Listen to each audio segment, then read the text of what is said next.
Hello everyone, তনয়ার পাকশালায় সবাইকে স্বাগত জানাই। আজকে দারুণ একটা রেসিপি নিয়ে হাজির হয়েছি। খুব সহজেই চটজলদি বানিয়ে নেওয়া যায় এই রেসিপি, তাই মনে হলো আজকে বানিয়ে ফেলি। আজকের রেসিপি বাটার নান। এর জন্য দেখো আমরা একটা পাত্র নিয়ে নিয়েছি। এখানে আমরা আটা এবং ময়দা দুটোকে মিক্স করে করব। তোমরা চাইলে কিন্তু শুধু ময়দার ব্যবহারও করতে পারো। ময়দা খুব খাওয়া ভালো নয়, তাই আমার মনে হয় যে এরকম একটু ময়দার আটা যদি একটু পাঞ্চ করে করা যায় তাহলে কিন্তু বেশ ভালো হয়। দেখো এখানে আমরা আটা নিলাম এই হাতাটা মেপে 2 হাতা মতন। এখানে তোমরা যে হাতায় তুলতে চাও তোমরা তোমাদের মতন করে নিতে পারো। ময়দার পরিমাণটা একটু বেশি রাখছি আটার থেকে। এখানে আমরা দেখো দিলাম 1 চামচ, আর একটু ময়দা আমরা এখানে তুলে নেব, দিলাম 2 চামচ এবং আর অল্প একটু। টোটাল এখানে আমরা নিয়েছি আটা ময়দা মিশিয়ে টোটাল 4.5 হাতা মতন। এবার দেখো এখানে আমরা কিছুটা নিয়ে নেব দই। এখানে আটা এবং ময়দাটাকে খুব ভালো করে মিশিয়ে নিতে হবে এবং ওই হাতা মেপেই কিন্তু আমরা দইটা নেব। এখানে যদি খুব বেশি পরিমাণে দই হয়ে থাকে তাহলে কিন্তু সেটা টক ব্যাপার চলে আসবে, খেতে ভালো লাগবে না। তাই জন্য এই হাতা মেপে বেশ অনেকটা ভরা মতন করেই এখানে এই দইটাকে ফাটিয়ে নেওয়ার বা আগে থেকে জল ঝরিয়ে নেওয়ার কোনো প্রয়োজন নেই, ডাইরেক্ট এইভাবে দিয়ে দিলেই যথেষ্ট। দিলাম পরিমাণ মতো নুন।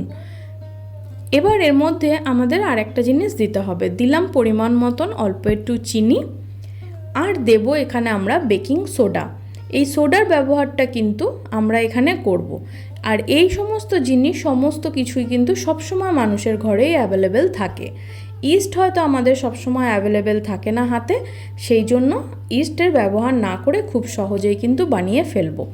এর মধ্যে দেখো বেকিং সোডা দিয়েছিলাম 1/2 চামচ মতন, আর 1/2 চামচের থেকেও একটু কম, আর দিলাম 2 চামচ মতন রিফাইন্ড তেল। এটাকে কিন্তু খুব ভালো করে এভাবে হাত দিয়ে ডলে ডলে কিন্তু ময়দা আটা সমস্ত কিছু কিন্তু খুব ভালো করে ময়ান দিতে হবে। এখানে একটু ময়ান দেওয়ার সময় একটুখানি চেষ্টা করো সময় নিয়েই ময়ানটা দিতে। ময়ান যত সুন্দর হবে তত বেশি ফ্লাপি হবে এবং খেতে ততটাই নরম হবে। এখানে গরম জল ঠান্ডা জলের কোনো ব্যাপার নেই, নর্মাল রুম টেম্পারেচারে থাকা জল দিয়ে কিন্তু তোমরা মাখতে পারো। চাইলে কিন্তু তোমরা এখানে দুধের ব্যবহারও অর্ধেক দুধ অর্ধেক কিন্তু জল দিয়ে মাখতে পারো। দেখো আমরা একটা শক্ত মতন করে বেশ একটা ডো বানিয়ে নিলাম। এবার ওপর থেকে একটু রিফাইন অয়েল নিয়ে আর একটু ঠেসে কিন্তু ভালো করে এটাকে মেখে নিতে হবে। এই আটা যত সুন্দর করে মাখতে পারবে তত সুন্দর কিন্তু নান হবে। দেখো একদম সফট হয়ে গিয়েছে। এবার এটাকে একটা টিফিন বাটি দিয়ে ঢাকা চাপা দিয়ে 1.5 থেকে 2-3 ঘন্টা মতন রেখে দিয়েছি। চলো তোমাদেরকে দেখিয়ে দিই কতটা পরিমাণে এখানে এটা নরম হয়েছে। দেখো আঙুল দিয়ে চাপ দিলেই কিন্তু বেশ খানিকটা পরিমাণে কিন্তু নরম হয়ে গিয়েছে। এবার এখান থেকে গোল্লা কেটে নেওয়ার পালা। এখানে লেচিটা আমরা কাটবো নর্মাল রুটির থেকে একটু বড়। এই পরিমাণে নিলেই কিন্তু যথেষ্ট। বাটার নান একটু মোটা মোটা ধরনের হয়, যেটা খেতে ভীষণ ভালো লাগে। এটা কিন্তু আমরা 2 রকম প্রসেসে করা যেতে পারে। আমরা তোমাদেরকে সহজ প্রসেসে কিভাবে বানানো যেতে পারে তারই আজকে রেসিপি নিয়ে হাজির হলাম। দেখো লেচিগুলোকে খুব সুন্দর করে এইভাবে ডো করা নিয়েছি, সেগুলোকে এবার ময়দার মধ্যে একটুখানি দিয়ে খুব ভালো করে কিন্তু একটু লম্বাটে করে আমাদের এটা বেলে নিতে হবে। ময়দা খুব বেশি আমরা এখানে দেব না। দেখো এইভাবে আমরা কিন্তু একটু লম্বা মতন করে বেলে নেব। এখানে বাটার আমরা মেল্টেড করে রেখে দিয়েছি। এবার ওপর থেকে দিয়ে দেবো কিছু ধনেপাতা কুচি। এখানে ধনেপাতার যদি তোমাদের কাছে ডাঁটি থাকে সেটাকে রিমুভ করে শুধুমাত্র পাতার ব্যবহার করো, তাহলে খুব ভালো হয়। দেখো দিয়ে দিলাম, আর দেবো ওপর থেকে কিছু কালো জিরে। এখানে অনেকেই হয়তো দেখতে পাবে যে লোহার চাটুর মধ্যে বা অনেক রকম প্রসেসে কিন্তু এর তলায় কিন্তু একটু জল মাখিয়ে দেওয়া হয়, দিয়ে এর ওপর থেকে হালকা করে একটু বেলনি দিয়ে চেপে দিলে একদম রেডি আমাদের এই বাটার নান।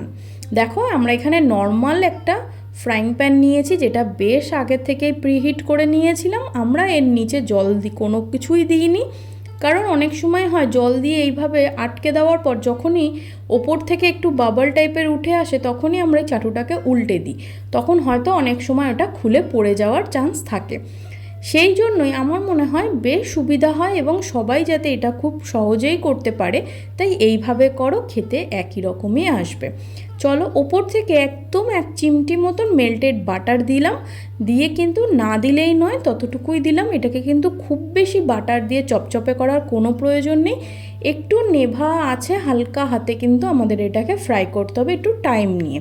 খুব পরিমাণে যদি গ্যাস বাড়িয়ে তোমরা এটাকে করে ফেলো তাহলে কিন্তু, যেহেতু এটা রুটির তুলনায় একটু মোটা, ভেতরে কিন্তু কাঁচা ব্যাপারটা চলে আসবে এবং এর ভেতরে যে একটা সুন্দর নরম ফ্লাপি ব্যাপার সেটা কিন্তু আসবে না। দু সাইড দিয়েই দেখো খুব সুন্দর একটা গোল্ডেন ব্রাউন কালার ধরে নিয়েছে, আর এর গায়ে কিন্তু একটু বাটার কিন্তু চপচপ করছে না।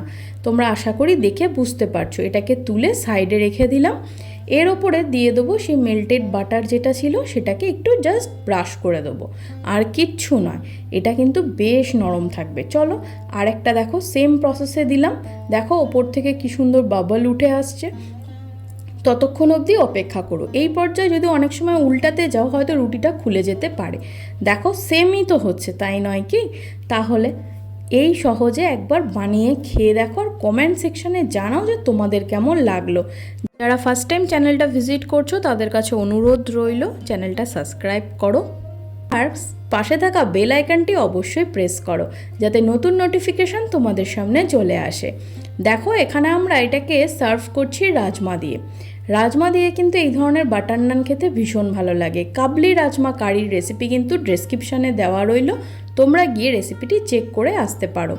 চলো এবার এখানে দেখো আমরা বাটার নানটাকে সাজিয়ে নিয়েছি। চলো তোমাদের একবার মুড়িয়ে এবং ছিঁড়ে দেখাই কতটা ফ্লাপি হয়েছে। খেতে তো ভীষণ ভালো হয়েছিল, আর এটা তোমরা যতক্ষণ চাও ততক্ষণ কিন্তু হটপটে রেখে খেতে পারো। যেহেতু এর মধ্যে আটা আর ময়দার রেশিওটা রয়েছে, সেই কারণে এটা বেশ খানিকটা কিন্তু নরম থাকবে। চলো তোমাদেরকে একবার মুড়িয়ে খুব ভালো করে দেখাই যে এটা কতটা নরম।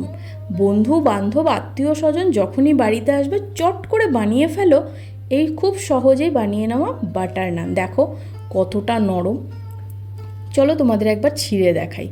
দেখে আশা করি বুঝতে পারছো খুব সহজেই কিন্তু ছিঁড়ে যাচ্ছে এবং এটা বেশ মোটা রয়েছে, এবং দেখো ভেতরে কিন্তু একটা ফ্লাপি ব্যাপার আছে। ভালো লাগলো ভিডিওটা, ধন্যবাদ। দেখা হচ্ছে আরও একটা রেসিপির সাথে।